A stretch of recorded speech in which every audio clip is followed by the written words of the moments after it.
you're the only person doing something here, and that to me really matters. So now, hey everybody, what's going on? Juan here. Welcome back to another edition of The Vault, where for this edition, we're going to be tackling a PlayStation 2 classic because I have with me here the God of War collection. There are a ton of them. One of them contains almost all of the games, but this one on the PS3 contained only the first and the second game. And I got this because my wife was a huge fan of God of War on the PS2, the PS3. She's played the PS4 one. The only God of War game that I played was the original one, and it was only because I was playing it for a PS2 collection video, which you can check out in the channel. So the cool thing is that with this video, because we're going to be playing the first one, I get to experience this, but in higher definition, because I think that we always talk about these HD remasters, these HD remakes, and everybody complains about the fact that they're coming out all over the place now on the Xbox One, on the PlayStation 4, but I think we forget that we got a lot of these on the PlayStation 3, talking about God of War, Jak and Daxter, Ratchet and Clank, the list goes on and on. But without further ado, let's tackle the hero difficulty. We talked about video game difficulties in a previous video on the channel. The gods of Olympus have abandoned me. Now there is no hope. And Kratos cast himself from the highest mountain in all of Greece. After 10 years of suffering, 10 years of endless nightmares, it would finally come to an end. No, man, it's not gonna end. Actually, we got a lot of games. We even got Ascension, which people don't really like to talk about. There were a lot of God of War games, and I think it's easy to forget because we got the ones on the PS2, PS3, we got the ones on the PSP, we got the one on the PS4, so we got a lot of them. Thankfully, most of them received pretty positive reviews, so right off the bat, this is my first time actually seeing this HD collection, and it looks great. You look at the texture in the back, and the game does have like a box form, like it doesn't take up the full screen, not that I'm complaining there, but it's nice and crisp. And I'm assuming that most of you have at some point played some kind of God of War game. I talked about this in my PS2 collection video, but the only reason that I never played these when they first came out, because I had a PS2, so they were super accessible to me, but I think I got kind of burnt out on this genre of like the action-adventure slash hack-and-slash slash beat-em-up genre. And then this game came out, and everybody was saying so many great things about it. But I was playing your Katamari Damacy at some point, around that time, I should say. I was looking at the obscure games because remember that God of War came out towards the tail end of the PlayStation 2. So it was a bit of a miracle that we didn't get just one game. We actually got a sequel, and even that ended up looking a lot better than the original game. But because we were headed towards the end of the console generation, a lot of games would be dropping price all over the place. So I'd just be going to EB Games, I'd be going to GameStop, and I would be making sure I got those buy two get one free deals. Those make me pretty happy, and I'm assuming everybody at some point has taken advantage of that opportunity. But something that I love about these HD collections, honestly, it's not even the graphical capabilities. So let's actually open this, and then we'll keep talking about the PS2. Okay, so we got that out of the way. But when we talk about the PlayStation 2, even though we got amazing, incredible games that we still play to this day, the performance of a lot of those games was a little bit questionable. Think back to your Grand Theft Auto. Yeah, the game is amazing, but the performance was pretty poor, right? So my favorite thing about these HD collections is not only are they pretty cheap, because rarely are they $60, but the performance in them is usually significantly better than the original game. Even on the back of the box, it states, you know, the 60 frames per second. That to me is a priority because a game can look beautiful. We have a PS4 Pro here, but whenever I get the option to choose between performance and graphical fidelity, I always choose performance. I do like that right off the bat they put you against a big, maybe not necessarily a boss, but a big enemy here. Just to let you know, hey, this game has scale. And that enemy literally has scales as well.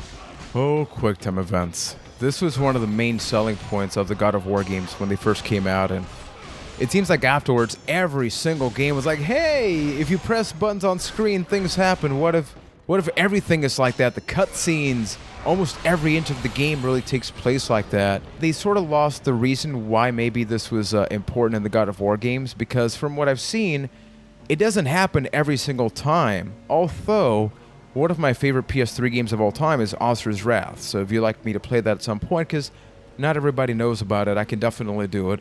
That game is QuickTime Events the game, but the story and everything is so outrageous that I don't really mind it. Oh, no. Kratos, this is not your end, man. You really got to give this game credit for its presentation, because something that I've always talked about is the fact that I like a video game when it feels like a video game, not when it's trying to be a movie. And I think that the QuickTime events do help, making sure it's like, hey, you're a video game. You're still doing things, even if it's just inputting a couple of commands. The fact of the matter is that you're still getting involved. It's not like Metal Gear Solid, which I love, but I mean, if you ever played Metal Gear Solid 4, if you want, I can do an hour-and-a-half video where I'm literally playing nothing, and it's just the cutscene playing out. No, please don't ask me to do that, because I love it. I love the cutscenes, don't get me wrong, but I can't play every single game. I can't choose games that always do that, because I would just get burnt out. So, for me, I just love to play games that give me this option. Like, yeah, there's story, there's a ton of them out there, but ultimately, it's about pressing square, pressing triangle, seeing the bad guys go away. You can grab them like that, and you can look like a badass, and you can feel like a badass. And I think that is the best thing that the God of War games made.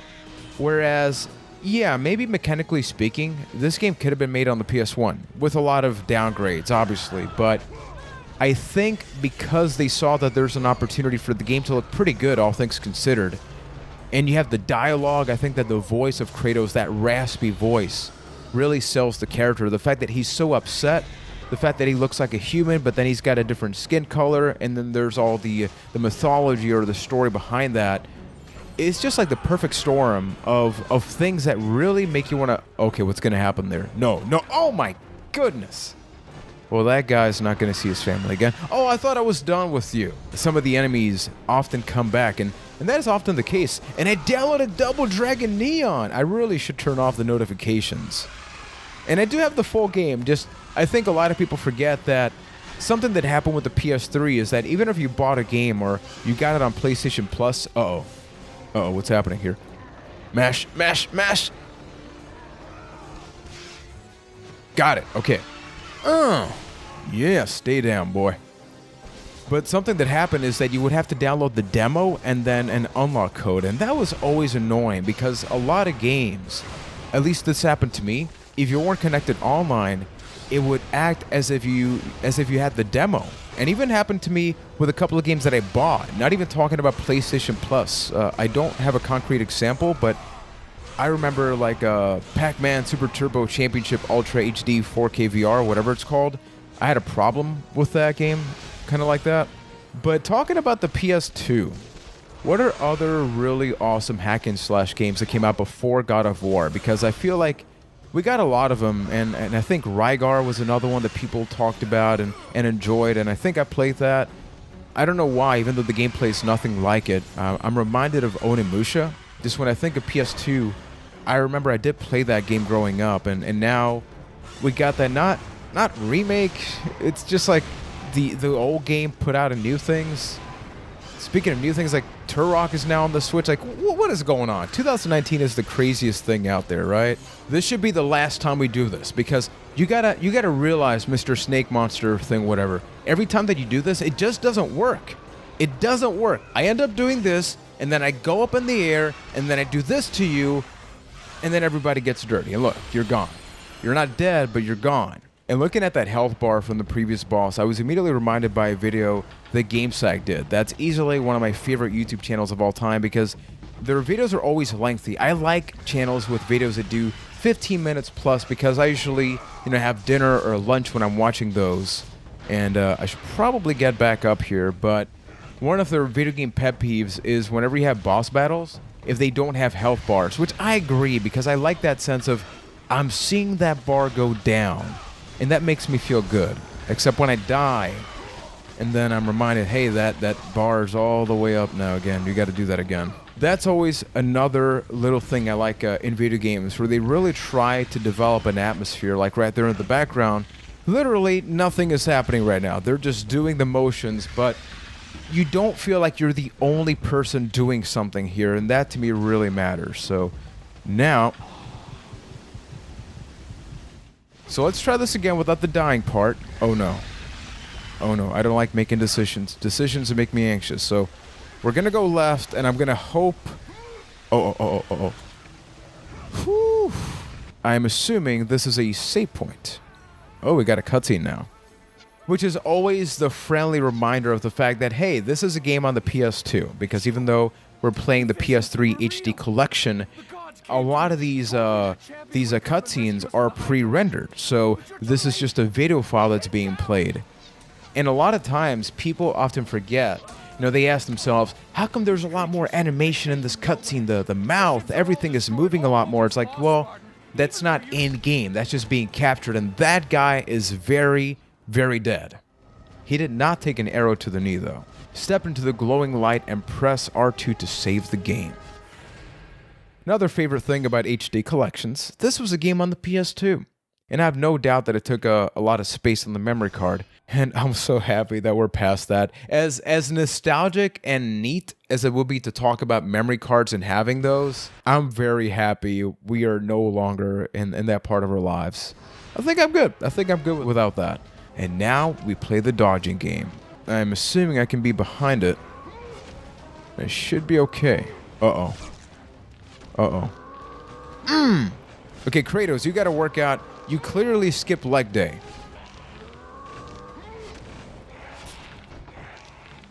Oh, now I get it. This is one of those, hey, it's got to make it to the end without it breaking, because otherwise you got to go all the way back kind of moments. Can I kill you guys? Because you're totally in the way.